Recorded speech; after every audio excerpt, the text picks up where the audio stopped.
So I'm a recent atheist. Congratulations. I converted about 4 months ago or so. Hey, where from? What was your religion that you moved out of? It wasn't specifically really. I was a Christian, but I was pretty much non-denominational. Okay. But I had a lot of family that were ministers and preachers.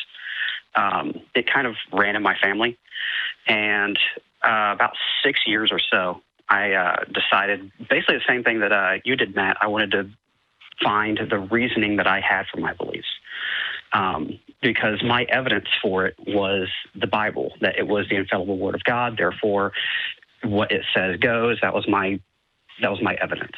But Yeah. I found flaws in it, which means that it can't be the infallible Word of God. Therefore, I could not use that as my evidence anymore. So I went on to find other evidence, and over those 6 years, I didn't find anything. Then about 7 or 8 months ago, I started watching the Atheist Experience. I didn't know anything about it, and watched the whole back catalog.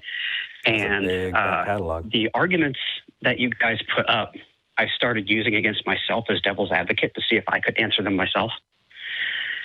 And I couldn't. I decided about 4 months ago that I could not give good answers as to why I believed. And because of that, Matt, I really wanted to thank you for giving me the tools that I needed to come up with what I did. I did it myself, but you gave me the tools for it, and I thank you for that. Thank you. That's very nice. I'm glad it works out. I'm sorry? I'm glad it worked out. It's very nice of you to say. But, one thing I keep reminding people is that you did all the actual work. and I know what's going to happen because I'm listening to you, and I know that there's a Christian out there who's listening to you and just said, oh, well, just because you couldn't answer this or you couldn't find anything doesn't mean that there is no God. And that's not what you said. No. And that Christian who's thinking that is absolutely correct. They just don't understand. So let me clarify this. Dustin, like me, did not reach the conclusion that there is no God, and certainly didn't do it because he couldn't come up with good answers on his own. This is about whether or not something is believable. And if you cannot find a good, compelling reason to believe, then you cannot be justified in believing. That doesn't mean that there is no God. I don't think there is. I don't see any reason to think there is. And if you, viewers, as theists, think you can answer these difficult questions that Dustin couldn't answer, that I couldn't answer, think you can provide the evidence that seemingly nobody else has done, you should do that. And then call us. And you can call. Call us. Give it to us. We want to hear. Right. Yeah, and it's not just atheism. A lot of that tool set is being rational, being a skeptic. And definitely, if you haven't read up on skepticism, it sounds like you have, but definitely check it out because it will give you the tools to be able to navigate the world in a meaningful way. Right. Welcome to the club, man. Rock on. I'm happy to hear it. Second thing I wanted to talk about was the importance of being out about it. Yeah. At my job, we recently had one of my employees that I work with.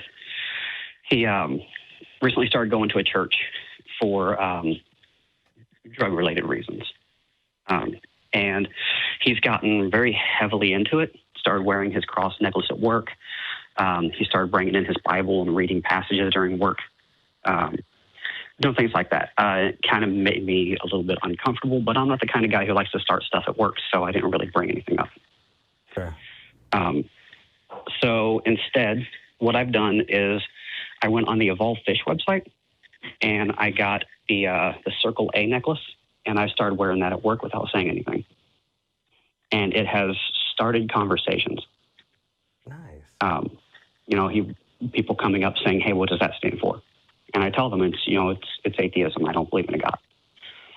So with that, it's to let people know at work that they're sharing a space with people that don't believe the same thing that they do. And if I'm not going to make a big deal about it, maybe they shouldn't either. And let's at least respect each other's beliefs. Well, and if your work is big enough, I can guarantee you're not the only one. And if you are in a place in your life where you can do that, you get to be that person for the people who can't.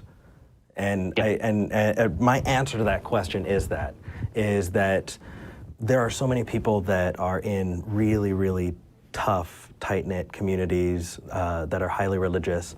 And on top of that, there are a bunch of people that just aren't really religious at all, but they never heard about it. There are a lot of people who still think that atheism is devil worship. And it's about education, it's about communication. And being able to take that on really does mean so much to so many other people that can't. You can be that beginning for somebody. You can be that one person that somebody knows that goes, hey, I'm not alone in the world. And that is powerful, man. That is so powerful. And I like your solution. As long as somebody's reading the Bible, whatever, at work, as long as they're not doing it when they're supposed to be working, that's not a problem. You get break times, you're allowed to do that. It lets people know that we can fight against church-state separation violations, or the separation of religion and government, about things being in a public place, and not actually minimize or limit somebody's individual right to exercise. But by not making a big deal out of it, here's what's going to happen eventually, because I've heard this story from other people as well. Somebody's going to ask you what your necklace is about. And you're going to say, oh, it's representative of atheism. I don't believe in a God. This is going to annoy somebody and freak them out enough where they're going to say, well, why do you have to shove it in everybody's face? Yes. And this is not what you're doing. And when they say that, you can probably point to their cross necklace and just not say a word. Because that has been the way it goes. It's funny because people do this. Why won't you atheists shut up? And for years we've done the Atheist Experience show, and people are like, why would you need a show to talk about this? Or preachers would call in and just want to preach. And I'm like, how many religious shows are there on TV? And we have one atheist show, and you guys think that's too many. I did a 3,500-mile road trip with my wife every year for Christmas. We drive from Austin to Kansas City to St. Louis, sometimes out to Kentucky, but then down to Cleveland, Tennessee, and then out to Alpharetta, Georgia, and then down back home across I-10. Because our family's kind of spread out. We take 2 weeks. We want to visit everybody. Cool. There was a spot just outside of Cleveland, Tennessee, where we were on back roads. And I would guess the average plot of land that people have out there is probably between 7 and 10 acres. So you're going to have like a 22-acre thing, and then you're going to have a few houses, but there's not very many people.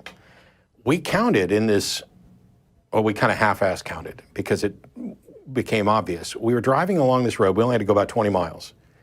Baptist church, Baptist church, Baptist church, Baptist church. Here's a Baptist church with a sign on the other side of the road pointing to another Baptist church that's a mile down the road. Here's not Baptist, Lutheran, Methodist, Catholic, Baptist. There are not enough people in that area to require that many Baptist churches. And at some point I'm going to do a video talking about what actually has happened here. There are not atheist organizations at that level. And there never will be. You can take that prediction to the bank, because by the time we would need that many buildings and things, religion's gone and we're no longer worried about it. We're just moving on with our life. Yeah, we'll need a show, for sure. But yet, having one atheist organization, why won't you atheists just shut up? Well, I'll tell you why we won't shut up. Because we live in a world where the overwhelming majority of people believe in something for which we see no good reason to believe. And not only do they believe it, but they get preferential privilege treatment from the government and from everybody in surrounding culture who believe something similar but not the same. So the Catholics and the Baptists who would war against each other now are allies in opposition to secularists. And curiously, despite the fact that there's all these other churches and views and beliefs, they can come together to say, nope, you can't marry who you want to marry. Nope, you can't do this. Yes, you have to do that. And when you take away their privileged position, they cry persecution. Yep. oh, how dare you, make me equal to everybody else. Help, help, I'm being oppressed. If you're hitting somebody over the head with a stick and I take the stick away, I am not persecuting you. I am keeping you from persecuting somebody else. And that's why there's the atheist experience. That's why there's Talk Heathen. That's why there's American Atheist, a Freedom from Religion Foundation, Belief Beyond, or Foundation Beyond Belief, trying to do good works and make the world a better place. So when somebody comes up to you and says, why do you got to be out? You already knew all this, but I needed to sermonize for a moment. What he said. Everything that he said, yeah, I said it too. Let's see, if you have anything else you want to ask, now's the time before we move on to another person. Do you have anything else? We might have lost him. I think we totally lost him.